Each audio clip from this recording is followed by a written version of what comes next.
রাখেনি। ভিক্ষা করে সে যে কটি চাল পেত ভাত রেঁধে 4টি রাতের বেলা খেত, বাকিগুলি পরদিন সকালের জন্য জল দিয়ে রাখত। সব দিন পান্তা খেত বলে তার নাম ছিল পান্তা বুড়ি।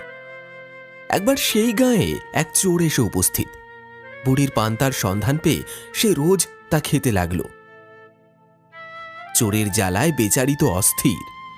একদিন বুড়ি রাজার কাছে নালিশ করতে চলল। যেতে যেতে পথে দেখল একটা বেল পড়ে আছে।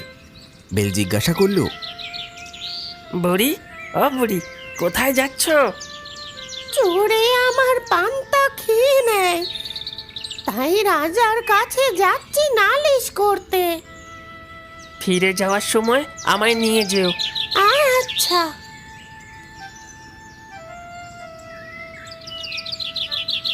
এই বলে বুড়ি এগিয়ে চলল। কিছু দূর গিয়ে বুড়ি দেখল একটা শিঙি মাছ। মাছ বলল, বুড়ি, ও বুড়ি, কোথায় যাচ্ছ? চোরে আমার পান্তা খেয়েছে, তাই রাজার কাছে যাচ্ছি নালিশ করতে। ফিরে যাওয়ার সময় আমায় নিয়ে যেও। আচ্ছা, থাকো তুমি।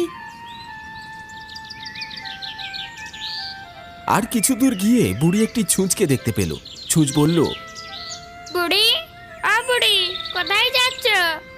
চোরে আমার পান্তা খেয়েছে, রাজার কাছে নালিশ করতে যাচ্ছি।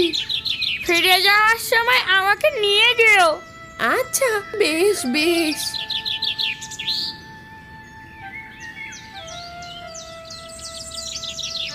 আরো কিছু দূর গিয়ে বুড়ি দেখল একখানা ছুরি পড়ে আছে। ছুরি জিজ্ঞাসা করল, বুড়ি, কোথায় যাচ্ছ?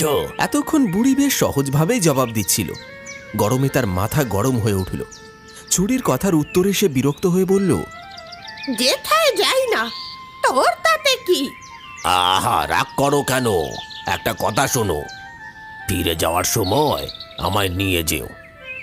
আচ্ছা আচ্ছা, সে তখন হবে খন। শেষে রাজবাড়ির কাছাকাছি গিয়ে বুড়ি দেখল পুকুরের ধারে একটা কুমির পড়ে আছে। কুমির বলল, বুড়ি, ও বুড়ি, কোথায় যাচ্ছ? বুড়ির মেজাজ তখন আরো গরম হয়ে গেল। সে বলল, তোর কি? যেথা খুশি যাচ্ছি, জমের বাড়ি যাচ্ছি, তুই যাবি? বাপ রে বাপ, একেবারে যে আগুন! বলছি কি, ফিরে যাওয়ার সময় আমাকে একটু নিয়ে যেও। বেশ, দেখা যাবে। এই যে বুড়ি, গটগট করে কোথায় যাচ্ছ? রাজামশাইয়ের অনুমতি ছাড়া কেউ ঢুকতে পারে না। আমি যাচ্ছি রাজা মশাইয়ের কাছে নালিশ